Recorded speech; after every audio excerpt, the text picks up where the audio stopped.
전 세계 30개국을 여행한 외국인이 한국 지하철 때문에 자국으로 돌아가기 싫어졌다는데 그 이유가 뭘까요? 21세기 글로벌 교통 인프라를 논할 때 빼놓을 수 없는 케이스 스터디가 있습니다. 바로 대한민국의 도시철도 시스템이죠. 전 세계 주요 대도시들이 고질적인 교통체증과 비효율적인 대중교통 운영으로 골머리를 앓고 있는 상황에서 한국의 지하철 시스템은 완전히 다른 차원의 해법을 제시하고 있거든요. 이건 단순히 철도 몇 개 깔아놓고 열차 운행하는 수준의 이야기가 아닙니다. 국가 전체의 시스템 통합 능력과 시민의식 수준, 그리고 기술력이 총체적으로 결합된 결과물이라고 볼 수 있어요. 해리스라는 외국인 크리에이터가 있습니다. 그는 평범한 여행 유튜버가 아니에요. 30여 개국을 직접 발로 뛰며 각국의 문화와 생활 방식을 체험한 베테랑 여행가죠. 그런 그가 한국에 단순히 관광차 방문한 게 아니라 실제로 거주를 선택했다는 사실 자체가 의미심장합니다. 보통 외국인들이 한국을 방문하면 몇 주 정도 머물다가 떠나잖아요? 그런데 해리스는 다릅니다. 한국 생활의 진짜 모습을 경험하면서 이곳에서 터전을 잡았거든요. 그가 한국의 대중교통 시스템에 대해 남긴 평가는 그래서 더욱 신뢰할 수 있습니다. 관광객의 피상적인 감탄이 아니라 실제 생활자의 관점에서 나온 분석이니까요. 한국 지하철의 첫 번째 특징은 시간 정확성입니다. 이게 얼마나 대단한 건지 제대로 이해하려면 다른 나라들의 상황을 먼저 봐야 해요. 유럽의 많은 도시에서는 지하철이나 전철이 정시에 오는 걸 기대하기 어렵습니다. 런던 지하철은 세계에서 가장 오래된 지하철 시스템이라는 자부심이 있지만 정시성 면에서는 한국에 한참 뒤처져 있죠. 5분에서 10분 정도 지연되는 건 일상다반사고 심지어 30분 이상 연착되는 경우도 허다합니다. 파리의 메트로는 또 어떤가요? 파업이 잦아서 아예 운행이 중단되는 날도 많고 정상 운행되는 날에도 시간표는 그저 참고 사항일 뿐이죠. 미국은 더 심각합니다. 뉴욕 지하철은 악명 높기로 유명해요. 100년이 넘는 역사를 가진 시스템이지만 노후화된 인프라 때문에 고장과 지연이 끊이질 않습니다. 전광판에 표시된 도착 시간은 거의 신뢰할 수 없는 수준이에요. 뉴요커들도 지하철 시간은 그냥 대략적인 가이드라인 정도로만 받아들이죠. 샌프란시스코의 BART 시스템도 비슷합니다. 기술의 도시라는 실리콘밸리 한복판에 있는 교통 시스템이지만 정시성은 형편없어요. 그런데 한국은 다릅니다. 전광판에 열차 도착까지 3분이라고 표시되면 정말 3분 후에 열차가 들어옵니다. 2분 30초도 아니고 3분 30초도 아닌 거의 정확히 3분이에요. 이건 단순히 운이 좋아서 그런 게 아니라 시스템 전체가 정밀하게 작동하고 있다는 증거입니다. 열차의 운행 속도, 역간거리, 승하차 시간, 신호체계 등 모든 변수가 치밀하게 계산되고 관리되고 있다는 뜻이죠. 이런 정확성은 어디서 오는 걸까요? 여러 요인이 복합적으로 작용합니다. 먼저 한국의 지하철 시스템은 비교적 최근에 건설되었기 때문에 최신 기술이 처음부터 적용되었어요. 서울 지하철 1호선이 개통한 게 1974년이니까 50년 정도의 역사를 가지고 있는 셈이죠. 유럽이나 미국의 100년 넘는 지하철에 비하면 훨씬 젊은 시스템입니다. 처음부터 컴퓨터 제어 시스템과 자동화 기술을 도입할 수 있었던 거예요. 하지만 기술만으로는 설명이 안 됩니다. 일본도 첨단 기술을 가지고 있지만 도쿄, 지하철의 복잡성은 악명 높거든요. 노선이 너무 많고 복잡하게 얽혀 있어서 외국인들은 물론이고 일본인들도 헷갈려합니다. 한국 지하철은 복잡하면서도 직관적이에요. 노선마다 색깔이 명확하게 구분되어 있고 환승 체계가 체계적으로 설계되어 있죠. 2호선은 초록색, 3호선은 주황색 이런 식으로 색상 코딩이 되어 있어서 한국어를 모르는 외국인도 쉽게 이용할 수 있습니다. 더 중요한 건 운영 철학입니다. 한국의 지하철 운영자들은 승객을 단순한 고객이 아니라 시민으로 대합니다. 정시 운행은 단순히 기술적 목표가 아니라 시민들과의 약속이에요. 그래서 열차가 2분만 늦어도 사과 방송이 나오고 지연 사유가 명확하게 안내됩니다. 이런 책임감은 시스템 전체에 스며들어 있어요. 기관사부터 역무원, 관제센터 직원까지 모두가 정확한 운행을 최우선 가치로 여기죠. 해리스가 특히 놀란 부분은 또 있습니다. 바로 임산부 배려석이에요. 많은 나라에서 노약자석이나 장애인석은 찾을 수 있지만 임산부를 위한 전용 좌석을 운영하는 곳은 드뭅니다. 한국 지하철에는 임산부 배려석이 따로 마련되어 있고 실제로 많은 승객들이 그 좌석을 비워둡니다. 임산부가 타면 자연스럽게 자리를 양보하는 문화도 정착되어 있죠. 이게 왜 중요할까요? 이건 단순히 좌석 하나의 문제가 아니에요. 사회 전체가 약자를 어떻게 대하는지를 보여주는 지표입니다.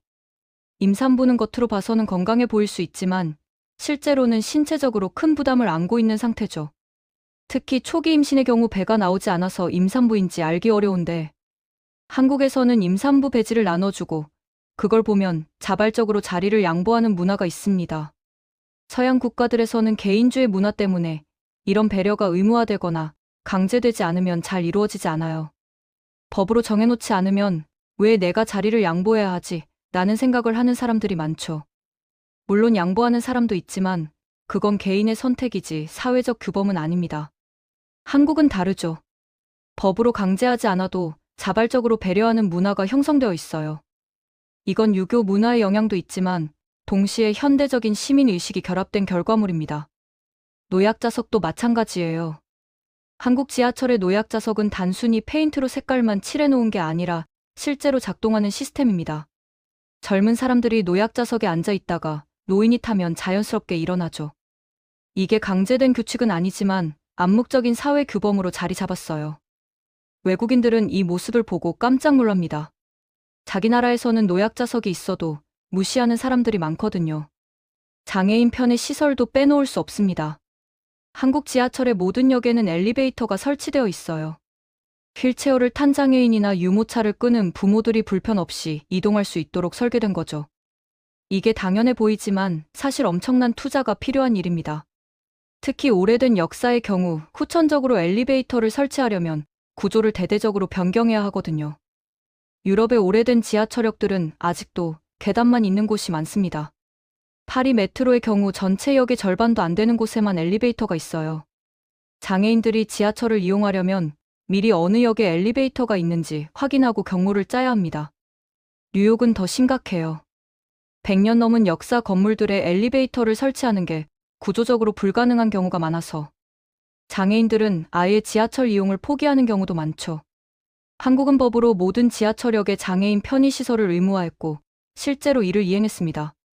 이건 단순히 시설을 갖추는 차원을 넘어서 모든 시민이 동등하게 대중교통을 이용할 권리가 있다는 철학을 실현한 거예요. 비용이 많이 들어도 사회적 약자를 배려하는 걸 최우선으로 둔 정책이죠.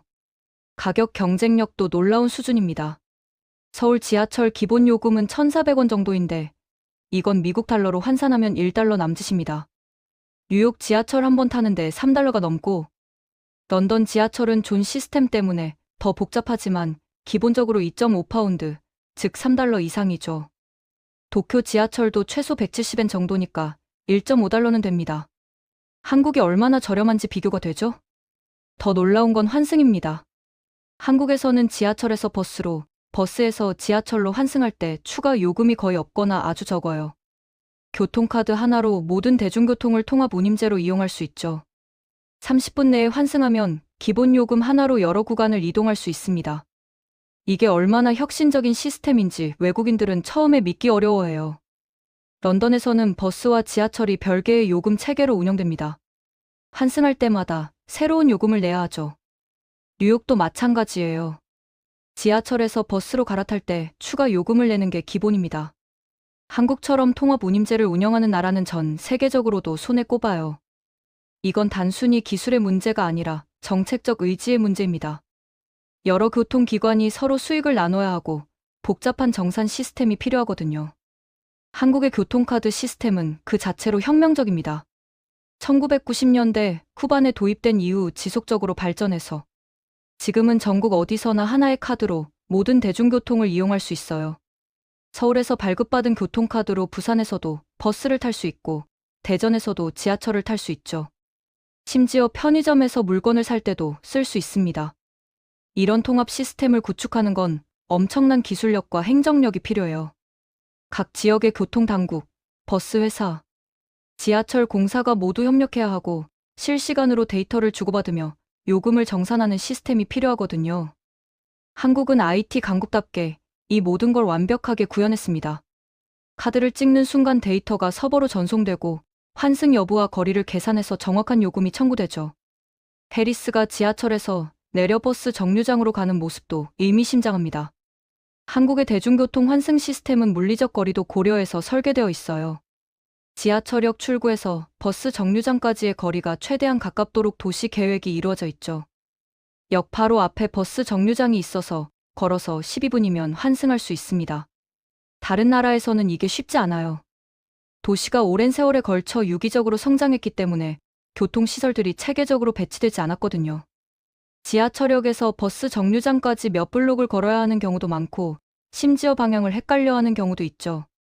한국은 도시 전체를 대중교통 중심으로 재설계하면서 이런 불편을 최소화했습니다. 버스 정류장 자체도 스마트합니다.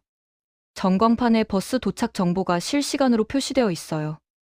몇 번 버스가 몇 분 후에 도착하는지, 지금 어느 정류장을 지나고 있는지까지 알 수 있죠. 이것도 GPS와 통신 기술이 결합된 결과물입니다. 모든 버스의 위치 추적 장치가 설치되어 있고, 이 데이터가 실시간으로 정류장에 전송되는 거예요. 외국인들이 한국 버스 시스템을 보고 놀라는 이유 중 하나가 바로 이겁니다. 자기 나라에서는 버스가 언제 올지 전혀 알 수 없어서 무작정 기다려야 하는데, 한국에서는 정확한 도착 시간을 알고 그에 맞춰 행동할 수 있거든요. 급한 일이 있을 때는 조금 더 걸려도 확실하게 오는 버스를 탈 수 있고, 시간이 여유로울 때는 가장 빨리 오는 버스를 선택할 수 있죠. 버스 내부도 깨끗하고 현대적입니다. 저상버스 도입률이 높아서 휠체어나 유모차도 쉽게 탈 수 있어요. 에어컨과 히터가 잘 작동하고 USB 충전 포트가 설치된 버스도 많습니다. 와이파이까지 제공되는 경우도 있죠. 이런 편의 시설들은 단순히 럭셔리를 위한 게 아니라 승객들이 이동 시간을 생산적으로 활용할 수 있도록 돕는 겁니다. 한국의 대중교통이 이렇게 발전할 수 있었던 배경에는 정부의 강력한 의지가 있었습니다. 1970년대부터 서울을 비롯한 대도시들이 급속도로 팽창하면서 교통 문제가 심각해졌어요. 그때 정부는 자동차 중심이 아닌 대중교통 중심의 도시를 만들기로 결정했죠.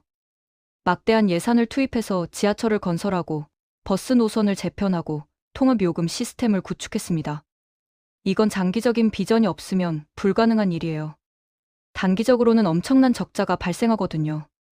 지하철 건설 비용은 천문학적이고 저렴한 요금 때문에 운영 수익도 충분하지 않습니다. 하지만 한국 정부는 대중교통을 공공재로 봤어요. 모든 시민이 저렴하고 편리하게 이동할 수 있어야 한다는 철학으로 접근한 거죠. 결과적으로 이 투자는 엄청난 사회적 수익을 가져왔습니다. 교통체증이 줄어들면서 대기오염이 감소했어요. 자가용 대신 대중교통을 이용하는 사람들이 늘어나면서 도시의 탄소 배출량이 크게 낮아졌죠. 환경적으로도 지속 가능한 도시 모델을 만든 겁니다.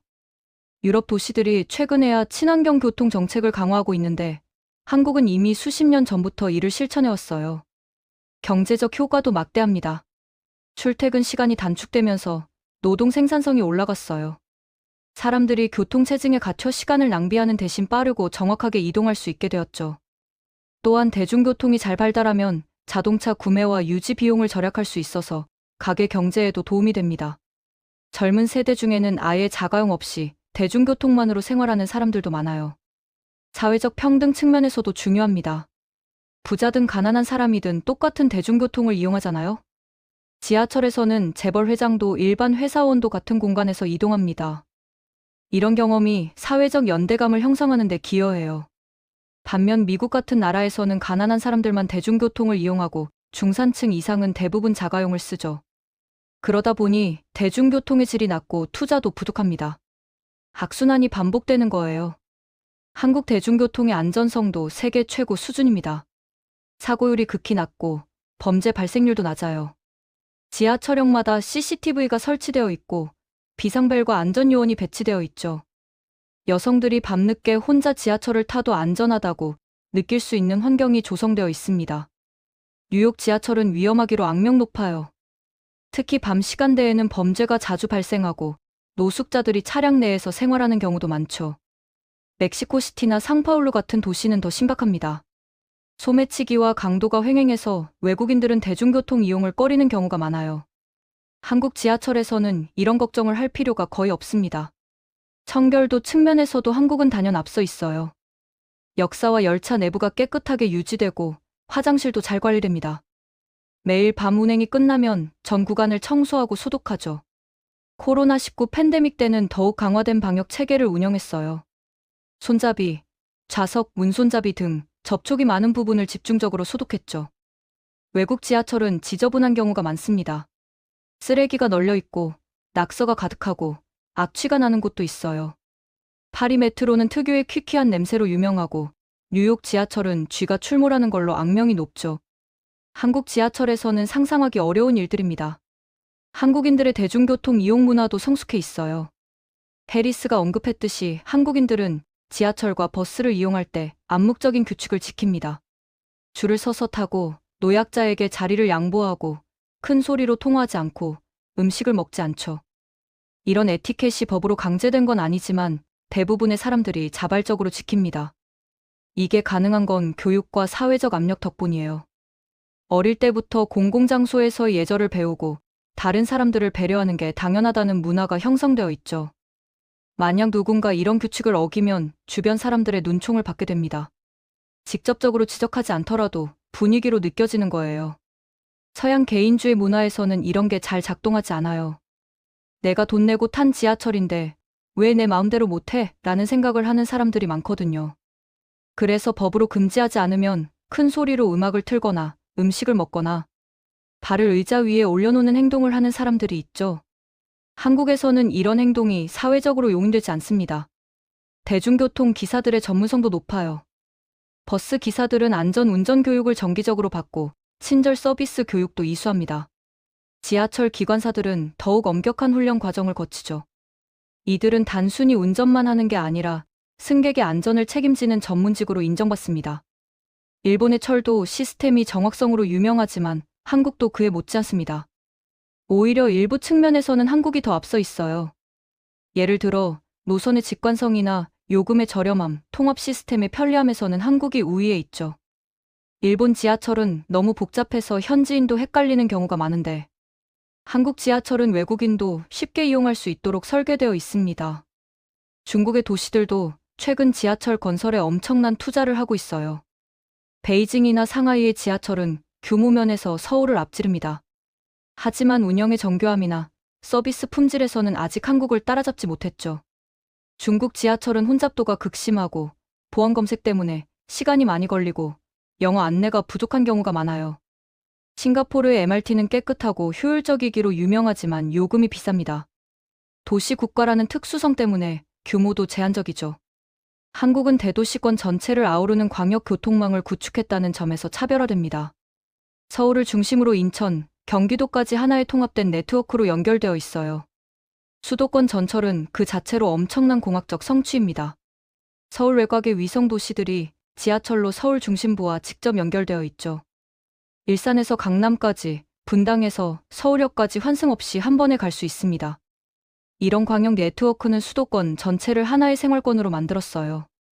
사람들은 서울이 아닌 곳에 살면서도 서울에서 일하고 공부할 수 있게 되었죠. 이는 부동산 시장에도 큰 영향을 미쳤습니다. 지하철역 근처 부동산 가격이 높은 건 전 세계적인 현상이지만 한국에서는 그 효과가 특히 강해요. 역세권이라는 말이 부동산 용어로 자리 잡았고 새로운 지하철 노선이 발표되면 그 지역 부동산 가격이 급등하죠. 이는 대중교통이 단순한 이동수단을 넘어 도시 개발과 경제 활동의 중심축이 되었다는 의미입니다. 기술적 혁신도 계속되고 있어요. 무인 운전 시스템이 도입되고 스크린도어가 모든 역에 설치되었죠. 스크린도어는 승객의 안전을 크게 향상시켰습니다. 사람이 선로로 떨어지는 사고를 원천적으로 방지할 수 있거든요. 일부 국가에서는 여전히 스크린도어 없는 개방형 승강장을 운영하고 있어서 사고가 끊이지 않는데 한국은 이미 전면적으로 스크린도어를 설치했습니다. 최신 열차에는 공기정화 시스템이 탑재되어 있어요. 미세먼지가 심한 날에도 열차 안은 쾌적한 공기질을 유지합니다. 냉난방 시스템도 자동으로 조절되어서 여름에는 시원하고 겨울에는 따뜻하죠. 조명도 LED로 교체되어서 밝고 에너지 효율적입니다. 재밌게 보셨다면 구독과 좋아요, 알림 설정 부탁드립니다.